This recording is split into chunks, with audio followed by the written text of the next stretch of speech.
सरकारी नोडाल उच्च विद्यालय अंबागुड़ा रे एसपीए ट्रेनिंग। सरकारी नोडाल उच्च विद्यालय तृतीय दिन में 2टी पर्यायर एसपीए ट्रेनिंग आयोजन करा जायतिला। एथिरे कंगा जामुंडा जयंतगिरी और अंबागुड़ा प्राइमरी स्कूल शिक्षक शिक्षयित्री मानक दक्षता वृद्धि और शिक्षा व्यवस्थार सुधार निमंते एवं पिला मानकु सरल भाव में बुझेबा कौशल को 2टी पर्यायर ट्रेनिंग नहीं निज निज स्कूल पिलांकु उचित शिक्षा प्रदान करेंगे एवं छात्र छात्री मानक किपरि उत्तम शिक्षा प्रदान एवं छात्र छात्री मानक भविष्य को किपरि उत्तम रूपे गठन करने कौशल प्रतिक्रिया शिक्षा माध्यम जनइबा अंबगुड़ार प्रधान शिक्षक सुनील कुमार प्रधान तत्वावधान में 8 जन रिसर्च पर्सन सीआरसीसी भागीरथी बारिक सर्वेश्वर पट्टनायक पी अरुण दीप्तिमयी पाढ़ी देवाशीष पाल ज्योतिशंकर त्रिपाठी संयुक्ता राउत जयंती ईरानी पाढ़ी उपस्थित शिक्षक शिक्षयित्री मानकु प्रशिक्षण देउछंती। होची भागीरथी बारिक अंबागुड़ा क्लस्टर जयंतीगिरी कंगा जामुंडा एवं दोरागुड़ार सीआरसीसी। तो आज जो ट्रेनिंग प्रोग्राम चली एसबीए ट्रेनिंग प्रोग्राम चली ये हूँ आमर ओडिशा राज्य सरकार गोटे बहुत बढ़िया पदक्षेप जहाँकि आगरे जो थिला पिला मानकर जो चिराचरित प्रथारे जो परीक्षा चली ताहाकु टिके सरलीकृत करने गोटे उत्तम पदक्षेप नहीं जहाँ आम समस्त टीचर सरकार पाखे चिरऋणी।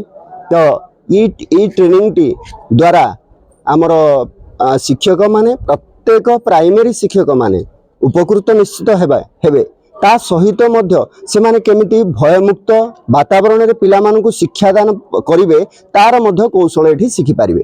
तेणु ये प्रथम पेज रे वर्तमान आमर प्रथम फेज चली प्रथम फेज रे 3 दिन क्लास हम 3 दिन भितर आमर प्रत्येक प्राइमरी टीचर ये जो ट्रेनिंग टी नेबे ये ट्रेनिंग रो मुख्य उद्देश्य है पिला मानकु भयमुक्त परीक्षा एवं चापमुक्त परीक्षा केमिति देई पारिबे तार गोटे उद्योग करा जायछि। द्वितीय रे हैला जे आमर जो शिक्षकंकर आगर जो आकलन प्रक्रिया थिला जो मूल्यांकन प्रक्रिया थिला ताकू आउ टिके सरलीकृत करबा पई ए ट्रेनिंग रो निहाती आवश्यकता रहिछि। पूर्व भी निहाती सर आगर जो ट्रेनिंग थिला ता धीरे धीरे आमर पिला मानकर रिक्वायरमेंट अनुसार पिला मानकर आवश्यकता अनुसार तांकर सही अनुसार ही ट्रेनिंग टी दिया जाउछि। ट्रेनिंग पाइला परे से चिराचरित नहीं सर एटा निश्चित भाव में परिवर्तन होबो बोली समस्तंकर आशा और विश्वास। निश्चित भाव में जो प्रोसेस रे आमर ट्रेनिंग दिया जाउछि प्रत्येक एलिमेंटरी शिक्षक निश्चित भाव में किछि किछि ज्ञान नहीं बहुत किछि ज्ञान अर्जन करके एठु जिवे एवं ताकू यूटिलाइज करके पिला मानकर निश्चित कार्य रे एटा यूज होबो एटा मोर आम समस्तंकर विश्वास। सर इटा हैला अदर पार्ट सर एक्चुअली जिनिस होउछि कोन ना एबे धीरे धीरे पिला माने जो प्रकार आमर शैक्षिक वातावरण स्कूल विद्यालय मानकर प्रस्तुत करा जायछि सेही शैक्षिक वातावरण को एबे पिला माने एवं अभिभावक माने धीरे धीरे अडॉप्ट कले करि चली छथि एवं धीरे धीरे ड्रॉप आउट संख्या भी पूरा नील हबारे लागिछि।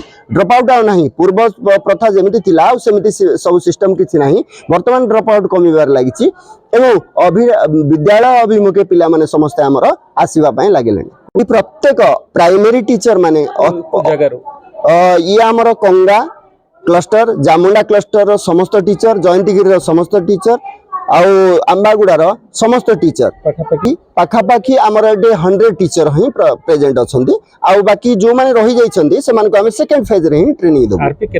आज्ञा आरपी अछंती 8 जन प्रथम भेन्यू रे अछंती 4 जन आउ द्वितीय भेन्यू रे अछंती। एटा केते फेज रे चलेबो सर? एटा दुईटा फेज रे दुईटा किबा तीनटा फेज रे चलेबो सर। आमे प्राय कवर अप करिया पई चेष्टा करबो जे 100% जेमिति टीचर एथिरे इन्वॉल्व होई कि ट्रेनिंग नै परिबे तार व्यवस्था करा जाउछि। जो टीचर सर एक्चुअली जिनिस होउछि कोन आमे सेमिति फेज वाइज दोउछु जो टीचर रही गले से मानको मध्ये आ भितर इंक्लूड करिया पई आमे चेष्टा करूछु। तो 100% 100% टीचर एथिरे भाग नवा पई आमे चेष्टा करूछु। धन्यवाद। संयुक्त राउत आम म्युनिसिपल सीआरसीसी अछि सर आरपी आमे आरपी सर आरपी कोन कोन शिक्षा दान करथि वर्तमान जो क्लास टाइम चली शिक्षण आमर केमती पाठ्यक्रम लक्ष्य उद्देश्य एवं शिक्षण फलाफल सहित मान निर्धारण किपरि भाव में आम संपर्कित कर ଆମର ଶିକ୍ଷକ ମାନେ ଯେହେତୁ ପ୍ରତି ନିତିଦିନିଆ ତାଙ୍କର ଶ୍ରେଣୀଗୃହ କାର୍ଯ୍ୟକ୍ରମରେ ଏସବୁ ସେମାନେ ଆପ୍ଲାଏ କରୁଛନ୍ତି, ତେଣୁ କିଛି ଅସୁବିଧା ନାହିଁ ବୁଝିବାରେ। ମାନ ନିର୍ଦ୍ଧାରଣ ତ ଆମର ଯେହେତୁ ଚିରନ୍ତନ ଆଉ ନାହିଁ ନା, ଏଇଟା ଆମର ନିରନ୍ତର ପ୍ରକ୍ରିୟା ହେଇଯାଇଛି। ତେଣୁ ସେଇଟା ସେମାନେ ପ୍ରତି ପିରିୟଡ଼ରେ ତାଙ୍କର ଚାଲିଛି, କାର୍ଯ୍ୟ ଶେଷରେ ଚାଲିଛି। ତେଣୁ ବୁଝିବା ପାଇଁ ମାନ ନିର୍ଦ୍ଧାରଣ ଉପରେ ଶିକ୍ଷକମାନଙ୍କୁ କିଛି ଅସୁବିଧା ନାହିଁ। ମାନେ ଆରପି ମାନେ ଯେଉଁ ଅଛନ୍ତି ଅରୁଣା ଦିଦି, ଭାଗିରଥୀ ସାର୍, ସଂଯୁକ୍ତା ରାୟ, ମାନେ ଆରପି ଅଛନ୍ତି ଆମ 3 ଜଣ। ଏବଂ ସେମାନେ ବହୁତ ଭଲ ଆମକୁ ଶିକ୍ଷାଦାନ ଦେଉଛନ୍ତି। ଆମେମାନେ ଆମ ଉପରେ ବିଶ୍ୱାସ ଯେ ଆମେମାନେ ମଧ୍ୟ ସେଇଟା ଆମ ବିଦ୍ୟାଳୟ ଏବଂ ବିଦ୍ୟାଳୟରେ ଯାଇ କାର୍ଯ୍ୟକାରୀ କରିବୁ। ଆମ 3 ଦିନ ସମୃଦ୍ଧି ଟ୍ରେନିଂ ଚାଲିଛି। କ'ଣ ବିଷୟରେ ପିଲାମାନଙ୍କୁ କେମିତି କେଉଁ ପ୍ରକାର ପଢ଼ାଯିବ, କେମିତି କଲେ ପିଲାମାନଙ୍କର ପଢ଼ାରେ ଉନ୍ନତି ହେବ, ତା ଉପରେ ଟ୍ରେନିଂ ଚାଲିଛି। ସିଜି ଉପରେ ଚାଲିଛି କ୍ଲାସ୍ଟା। ସିଜି ଯେମିତିକି ପିଲାମାନଙ୍କର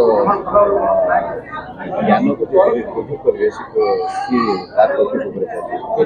3 ଦିନ ଷୋଡ଼ଶ ମଣିଷ। ଜୟପୁରରୁ କୋମଳ ଭତ୍ରାଙ୍କ ରିପୋର୍ଟ, ସଂଘର୍ଷ।